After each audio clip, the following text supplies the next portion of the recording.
I'm Tim Zajkowski. The premise of this show is simple. I have conversations with entertainers that no one's ever heard of. I'll be shooting the breeze with actors, directors, writers, comedians, athletes, musicians. Simple entertainment.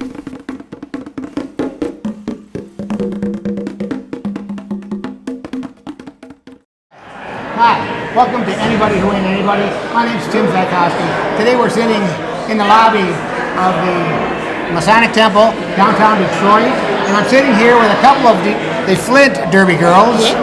And what's your skating name? I'm Lexi-Pro. Lexi-Pro?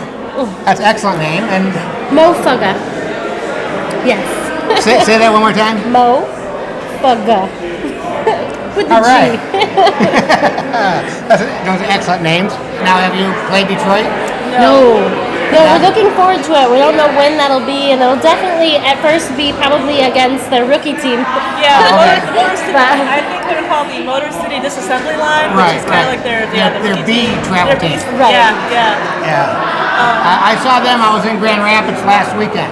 Yeah. And they played I think their B team also. Yeah. Right. And the first period, the first half, Grand Rapids was kicking their butt. Grand Rapids is good.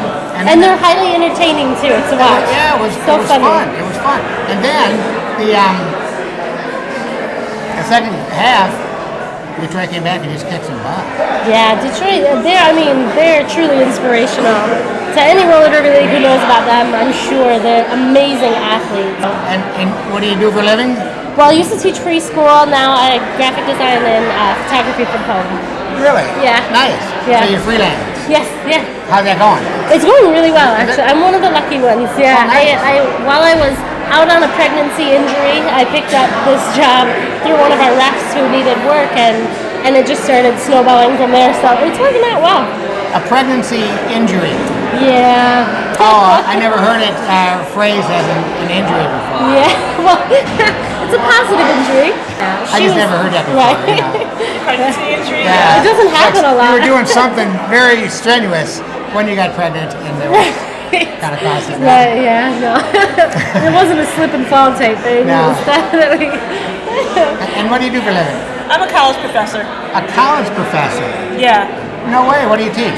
English, writing, composition. It's not boring at all. No. It's awesome. Yeah. It is. She makes it awesome. I try. My students know I'm in Derby. They think it's hilarious. Well, it is hilarious. So do my coworkers. You know, it's so much fun to watch the people and the halftime entertainment and the silliness, and there's kids here, and people watch their language, and it's way more family entertainment than people think. Oh, my infant loves it. She spends the whole time clapping, jumping. My 5-year-old gets bored easy. She likes to watch it. She likes to claim herself as a Derby girl, but she doesn't. She can't spend the whole hour and a half watching it. But my infant, which is amazing because infants have a lower attention span, right? But she's into it the whole entire time. She loves it. Really, being a college professor and a writer, what kind of writing do you like to do?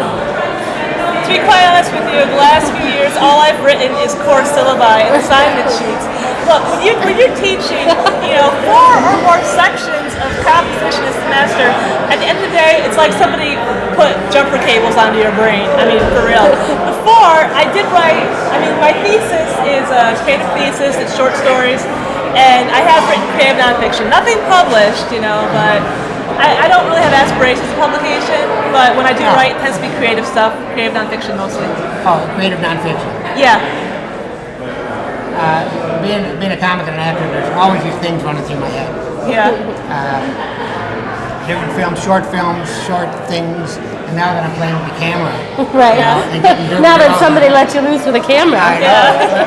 And I can put it on TV if I want to keep it semi-clean. Yeah. But it's kind of fun, and that professor's thing is real cool. I think that's excellent. It's just amazing. Yeah. And what kind of pictures? Your freelance photography? I do mostly documentary photography. That's what I enjoy to do. Oh, okay. But I do freelance. I do portraits I just did a show for University of Michigan Flint. An artist. Yeah, I'm actually going to school for visual communications. So. I didn't pick that up for some reason. Yeah. Well, that too. She was a tattoo artist and a piercer for a I've while. done it all. I was a tattoo artist and a body piercer for 6 years. Oh, really? And then preschool teacher immediately after that. And then I went from that to graphic design and photography. I changed my major like 5 times. Any idea how many tats you have? 34. 34? I have 34 tattoos. Yeah, my mom. One, My actually. mom said I can't get any, so. Right. One of the interesting things about the Derby is that, I mean, not all, you do attract a lot of people like Mo who are all tattooed. And Yeah. whose It's path- not common though on our league. Right, not in our league, but I mean, my path through life was pretty straightforward. You know, I graduated college at 22, got my master's at 24, and started teaching that same year. I'm 30. I've been a professor for 7 years now. You know, my path. I have one tattoo. You know, nothing pierced. I don't think I've ever seen it. My tattoo? Yeah. You've seen my tattoo. Oh, You've yeah, seen I it, have. you know. I couldn't picture it exactly. But it's weird because we all come together because it's one really odd obsession. We come from all over the place. There's nurses, preschool teachers, Yeah. college professors, all kinds of people. We have a grandma in our league. Racer's a lawyer. Yeah. Nice, I had no Yeah, idea. she's a lawyer. Very Recently, she passed the Yeah. bar in February, I think. Cassie Corridor has her PhD. She's a professor. Wow. No way.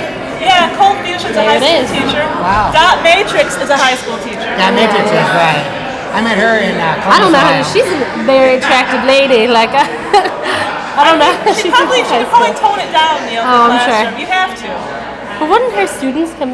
I would think her students would come and see her.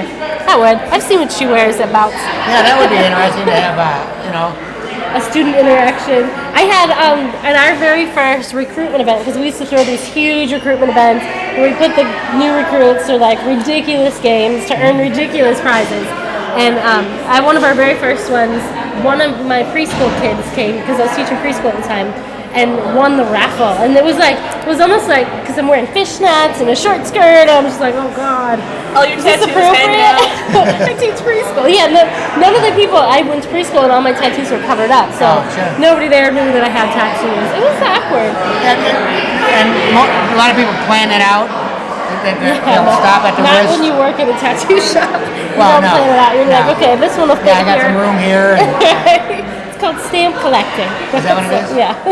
That's the technical because term. it's really a popular thing. I never had an I interest. built my first tattoo machine at 12. Really. I did. The hairdryer motor. There was a Prison style. a friend of mine. I saw him when I was a kid, and he drew. His nickname was Rabbit, and he drew the word rabbit on his arm. He took a regular pin, a needle, Wrapped it with thread. wrapped it with thread, dipped it in the ink, and just Yeah. wipe out the blood. That's how I started. And it was miserable looking. Oh, yeah. There was no accuracy about it. Yeah. But he saw it all the way through. This one, my first prison tat. No. I have one that's covered up here and a couple that I cover up on my legs. But Oh, you went over 'em? Yeah. Yeah. We do that over time. Well, okay. Well, thank you very much for being on the show. Thank you so much. And we'll be back in a few. Keep on watching. All right. Nice. Thank you. Listen to it. It's fun.